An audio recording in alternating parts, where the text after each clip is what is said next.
Hey, what's up, guys? This is Halfway, broadcasting from around the world in Phonom Penh, Cambodia. And the video quality on this segment is obviously very terrible, but there is a reason for that. So I wish that I wasn't in the situation where I had to make this video. I'm sure you guys will have some things to say about it or whatever, but unfortunately, this is what happened. So this isn't going to be a very happy video. So before I get to the main theme of this video, let me talk about something else that was a little bit sad. A few weeks ago, I made a video about a cat that was abandoned at my school. It was like a orphaned cat, and I took it home and I tried to get my cat, Mrs. Bad Cat, to take care of it. So she was feeding it and kind of taking care of it for a while.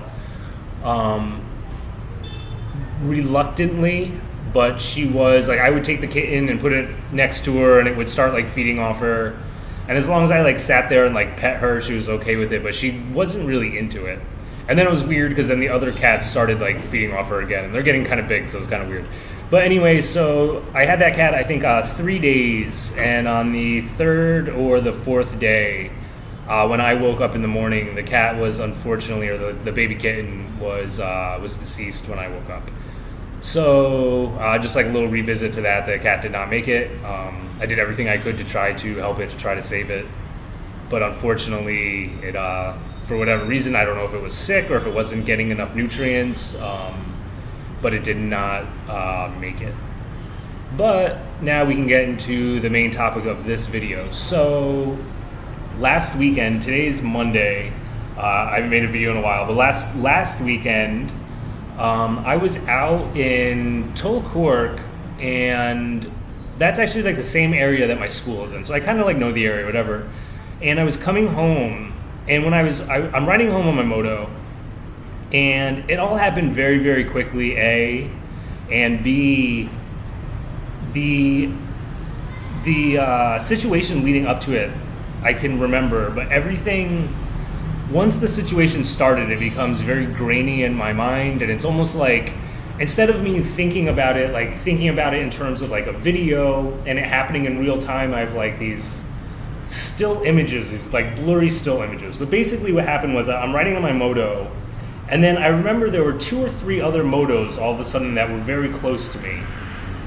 And at the time, I feel initially I didn't think anything of it, and it happened very fast. But anyway, so I'm riding on my Moto, and 2 or 3 other Motos pull up very close to me, and then one of them, the guy just kicked me off my Moto, literally stuck his leg out, just kicked my Moto, and that's kind of the last thing that I remember. And even that, I remember it. It's in a really weird way. But anyway, so the next thing I know, I wake up. I was unconscious for I have no idea how long. I wake up just in the middle of the street, and there's nobody around, there's nothing. And when I first wake up, I didn't know where I was, I didn't know why I was there, I couldn't remember anything. It was a really weird feeling to not know anything. I knew who I was. It's not I had some amnesia where I didn't know who I was or anything, but I had no idea. I was laying in the middle of the street, and I remember thinking why am I in the street? So I sat there for a couple minutes, and then all of a sudden things start coming back into my head, and I'm oh yeah, I was riding on my Moto, and then I saw these people, and then that guy kicked me, and then I'm oh shit, my Moto. So I start looking around, and my Moto is gone. So I'm fuck. Then the next thing I do, I reach in my pocket, my phone is gone, my money is gone. So I go home, I ended up walking home, and I go home, and I'm at home all day. I'm pretty sure at this point I have a concussion. There's almost no way I didn't. I had my helmet on, luckily. My helmet's all messed up and destroyed, but luckily I did have my helmet on. But still, my head was weird all day. So it occurred to me maybe I should go to the hospital or to the doctors, but I really try to avoid going to hospitals as much as possible. I am not really interested. I don't like going to hospitals. But after talking to a number of people, including my sister, she's going to school in the medical field, and she was stressing very significantly that I should go to the hospital. So I ended up going to the hospital. Now, it wasn't until the next night that I actually was like, all right, fine, I'm going to go. And so I went to the hospital. I was there for probably 4 hours or so. And they did a bunch of x-rays and some tests and stuff. So I have a lot of bruises, like my elbows, my knees, the back of my shoulder, the side of my face a little bit. And my wrist a lot was really hurting. But after the x-rays and what they did was I have 2 broken ribs. So I took the week off from school last week, and it sucks because, again, as you guys know, I was renting this Moto, so now I have to pay for it. It's my responsibility. But, it's whatever. That comes with the territory of doing that. So I feel like I've been talking to local Khmer people, to like the people in my HR at my school, as well as some other people, and like a lot of them are even saying like I'm lucky that I'm even alive, like not just from the crash, but a lot of times they said if this happens, like they'll just kill the person, whether they shoot them or just stab them. So I've also, I have to take some responsibility. I've been warned since practically the first day I've gotten here by countless people, and then even since I've gotten my Moto, by a lot of people like telling me late at night, don't go on like quiet streets by yourself. Like even if you're on the Moto, like I'm thinking like I'm on the Moto, like how's anybody gonna do anything, So I've been, forewarned, and that's what happened. Like I said, when I woke up, there was just nobody around. It was just a dead, silent street. And so basically, I got my Moto knocked over, and inevitably, I got thrown off the Moto while I was riding. So the Moto got stolen, my phone, and money that I had on me. So it was kind of a shitty situation. But, I mean, it could have been worse. I'm alive. Like, I have that to be grateful for, obviously. But that's kind of the situation where I'm at now. So I'm making this video on my laptop, and as you can tell, the camera's terrible. We'll see how this comes out online. But that's my story. So when it first happened, I was thinking, initially, the first day when it happened, I remember I came home, I was so angry, so angry. That was just the strongest emotion I felt, just pure anger. And I remember thinking, I'm like, fuck Cambodia. I'm not even gonna stay here. I hate this place. I'm leaving. And then I thought about it a little bit longer until that evening and then the next day. And I'm like, what am I talking about? I love it here. I still do, even with this happening. So obviously it was a shitty situation, but this kind of thing can happen anywhere. Again, I put myself, I guess, in a little bit of a situation that I was forewarned not to do. Don't go out quiet areas at night, even on the Moto, and I still did it. But I was just thinking, not to, I don't want to make anybody sound bad or make anyone, there could be people that watch this and think that it has something to do with them, or that I'm speaking about them, but I've known a lot of people or heard about a lot of people, Cambodia can be rough. It can be, you have these kind of situations, and there are a lot of rough edges here. And I think that Cambodia at times swallows people. These kind of things happen, and people don't know how to cope with it or don't know how to react to it. And I feel like then people become very bitter about Cambodia, and they'll, say things about how they hate this place or they don't like this place, whatever. When really it's just in some sense, they just couldn't make it. They couldn't get through it, and or this might just not be the place for them. There are a lot of, I'm gonna probably make a video about this later anyway, but there's a lot of things, if you're not careful, things that you can get into, or if you're not very mentally strong, you could find yourself in situations that can devour your life. And I've seen it happen. And I think then sometimes some people become bitter because they couldn't make it here, whether it was problematic of something of themselves, or just the environment was something that they weren't, suitable to be in.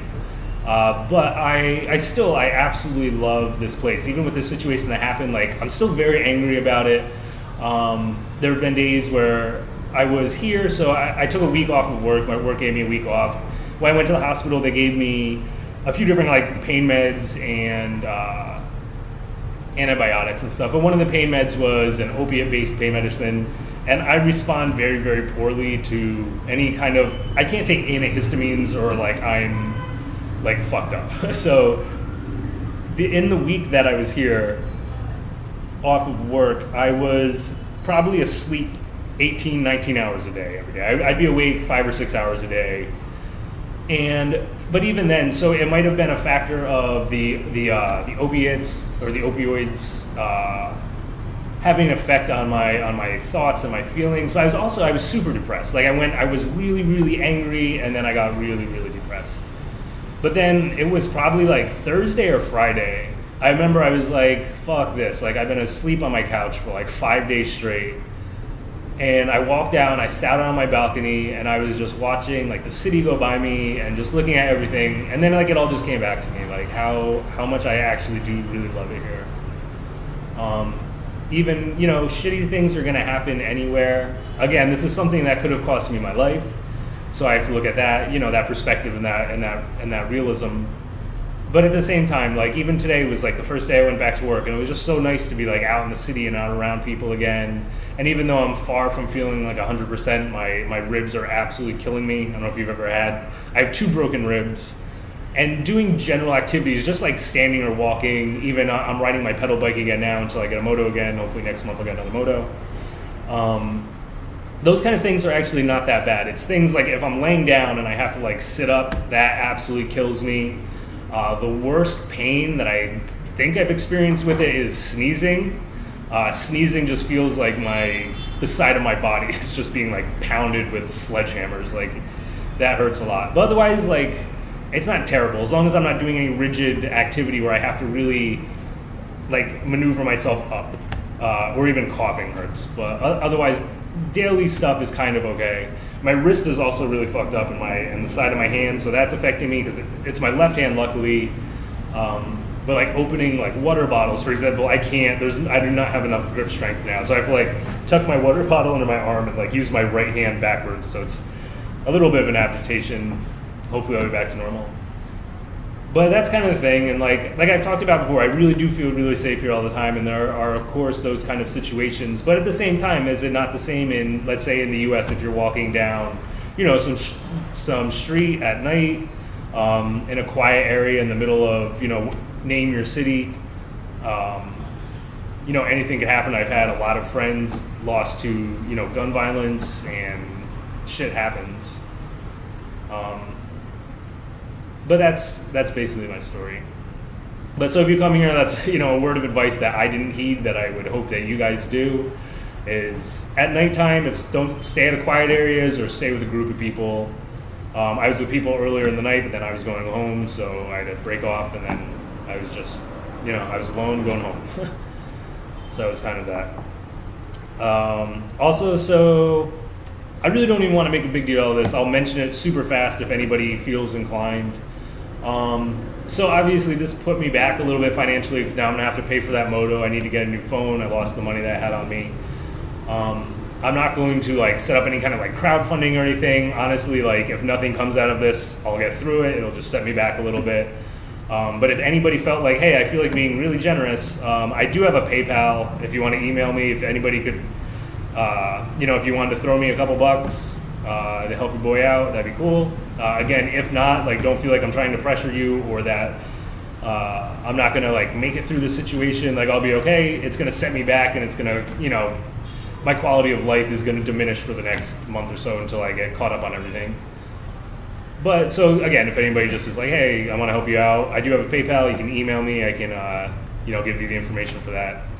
But otherwise, that's my story, guys. So be safe out there. It can be like, the city can be rough, man, and you just have to be careful and be very mindful. And again, it wasn't like, as I remember it, it wasn't like weird where I was like, oh my God, these people are surrounding me and I don't know what's going on. It just all happened very fast. I was by myself. There were some Motos, and then I was unconscious, waking up like X amount of time later in the middle of the street.